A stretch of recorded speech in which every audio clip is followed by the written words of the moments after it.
அதான் எனக்கும் தெரியல, மண்டை குழம்பு நின்று இருக்கேன். என்ன அடி நாத்தனாரும் 5-6 கல்யாண பத்திரிகை கையில வச்சுட்டு திருதிருன்னு முழிச்சிட்டு இருக்கியா? ஆளுமுடி இன்னைக்கு 4 கல்யாண வீடு, அதான் எந்த கல்யாண வீட்டுக்கு அவனு முழிச்சிட்டு இருக்கோம். இதுல என்ன சந்தேகம்? எங்க நான்வெஜ் போடுதாங்களோ அங்க பேர் வேண்டியதானே.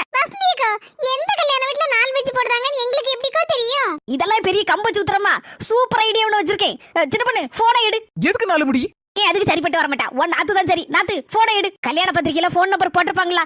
ஒண்ணு நான் சொல்லுதபடி போன் அடி. ஹலோ ராணிகோ, நான் இன்னைக்கு நான்வெஜ் சாப்பிட